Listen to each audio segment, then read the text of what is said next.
Okay, this is an Ovation CC24. I got this from a friend of mine who wanted to know if I could fix it up. When I got it, the neck was really bent, and I've been able to, I should have videoed before, but I didn't.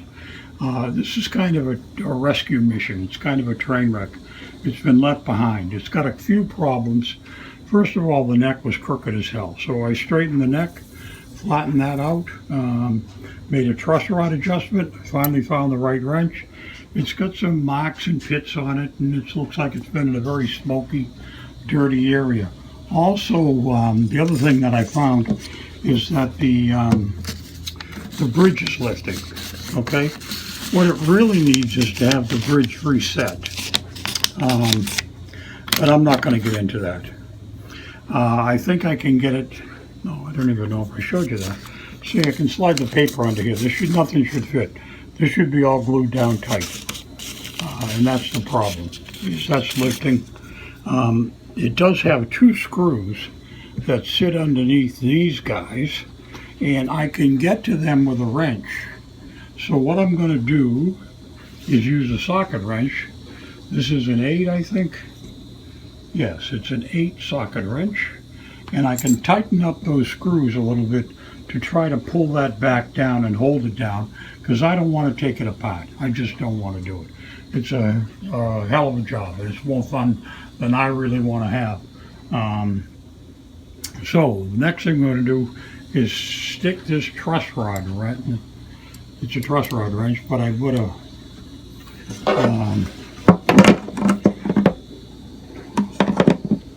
put the try to tighten that up, and I'll be back. All right, so I did go in there. I used the handle of a screwdriver and that number 8, and I went up underneath, got it, and tightened them down.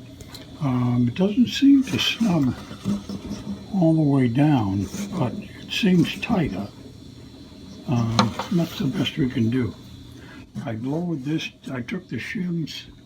There was 2 shims in there, a skinny one and a fatter one. I took them both out and lowered that action right there. So now I'm just going to literally clean this up, and we'll see if we can restring it and play it and send it along and be done. Now we're going to clean the guitar body. I got some simple green. I don't know if you can see that, can you? Simple green. That's what I'm going to use here right now. Let's see if we can get some of this lifetime of grime out of here. This thing is filthy. Just plain filthy. Fingerboard.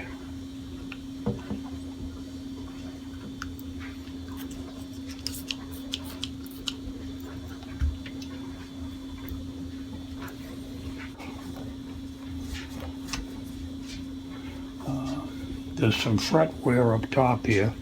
This guitar has been played quite a bit, evidently at one time anyway, and then probably just had trouble and they stuck it in the corner.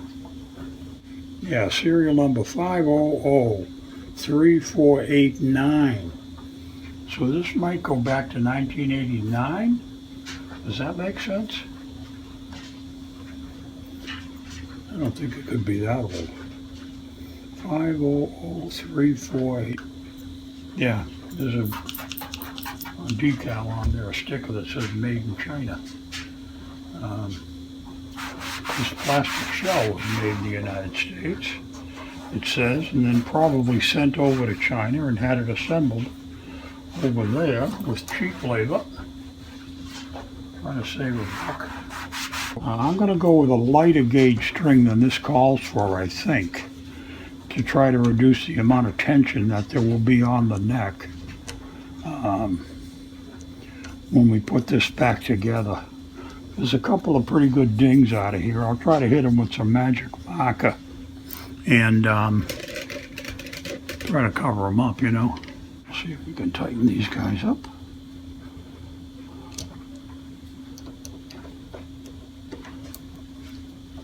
This one here was very loose. because I think these are all a little bit loose too. So let's come around this way.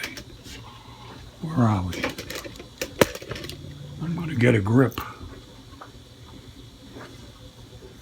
Get a grip on the tuna and just tighten the screws up that secure these.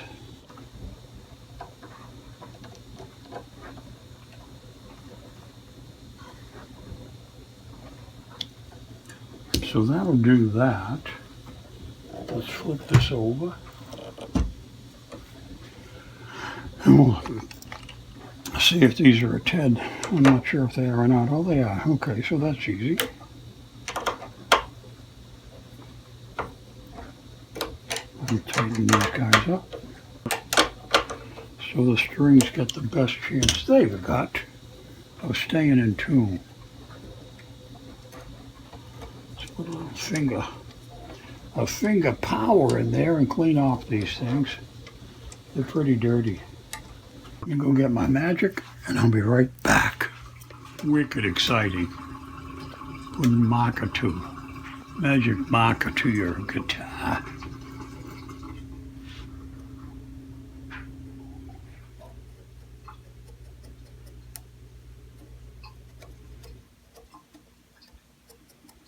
I don't think it's going to look a hell of a lot better, but it ain't going to be any worse. There's a chip out of here on both sides. We'll flip this over and see if we can't get that in there too. Fill that in. Get my wipey cloth here again. See if this is dirt or what. You can see that it's a mess over here. We'll see what we can do with this. Just try to make it a lot less obvious than what it is.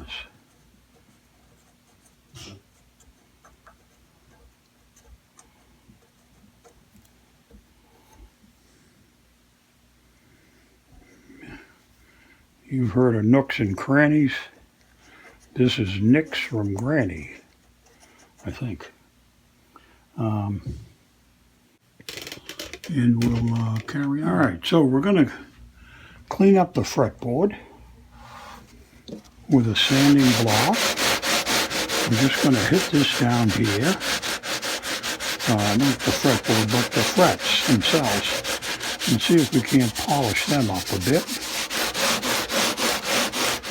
And then we'll hit the fretboard itself with some linseed oil.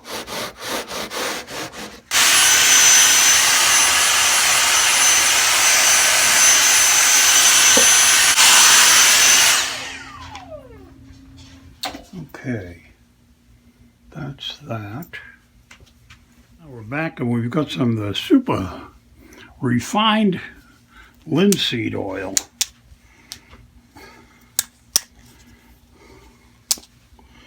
We're not going to use a lot of linseed oil. We're just going to moisten the rag here with a little on the end.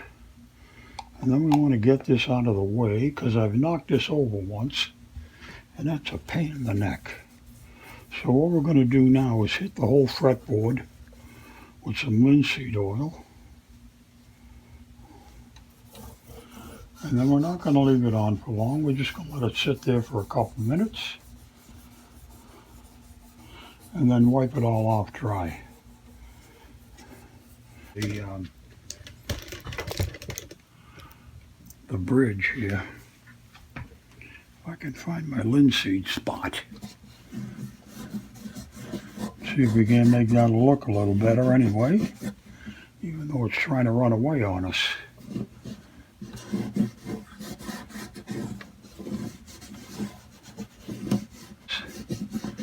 Let's just perk that up a bit. That ain't bad. Better than a sharp stick in the eye. There's some spots on here. Not quite sure what they are. Try it with the linseed oil, see if it'll pick it out. But I really don't. So we'll just wipe it all down. Now this kind of a shell on the guitar makes it slippery as can be. So when you try to just stick it up on your knee, it falls off. So I discovered a while ago, if I take a piece of this felt fabric that sticks on, it won't show on the underside that it's there. But it also, what it does is it gives you something to hold against your leg so that it doesn't go flying all over the place. Now, if Doug doesn't like that, he can just take it off and throw it away, you know. But for me, I think it's a nice, easy, quick little fix. All right, strings I got are 9 to 48. This is a little lighter. These are phosphor bronze, and I'm going to put these on because I think it'll create less tension overall on the neck of the guitar, which I don't think with this neck lifting that this guitar can take. I'm really kind of curious myself to see how we did. So I'm going to come down this end here, and I'm going to put this first string on and see what it's like for the rest of the way.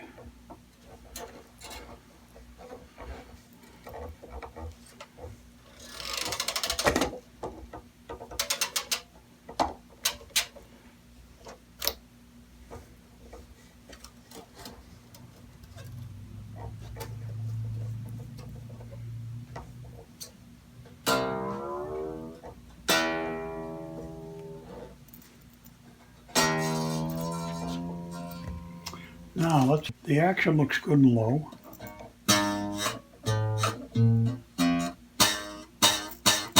And we're getting a fair amount of buzz. We may have to take that I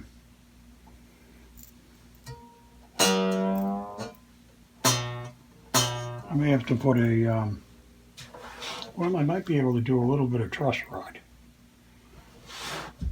Actually, once we get the full set of strings on, we'll have a much better idea. So let me string this up and I'll be back to you in a minute, okay? Okay, so we got the strings on, we got the neck straightened out. It's playing pretty good. I had to compromise a little bit on the neck, but I did make another truss rod adjustment and got the action up, so it's fairly decent, okay?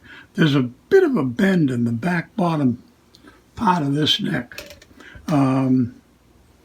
which I don't think you're going to be able to change. I did take 2 shims out of here. That helped to lower the action on the bridge end, so that kind of fixed it up.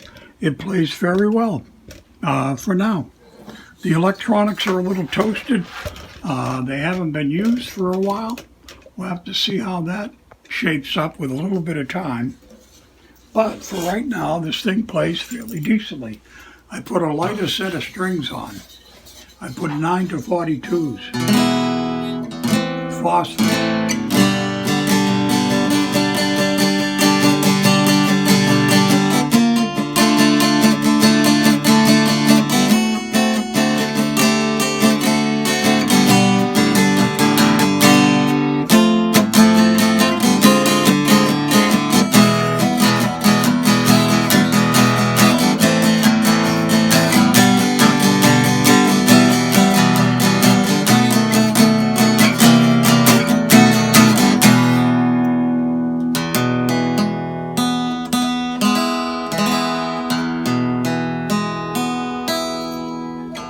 So that's it. It's an Ovation CC24 that's seen better days, but it's back in the game again now. Nice. A lot of work, but we figured it out. Took some time, but all good things take time.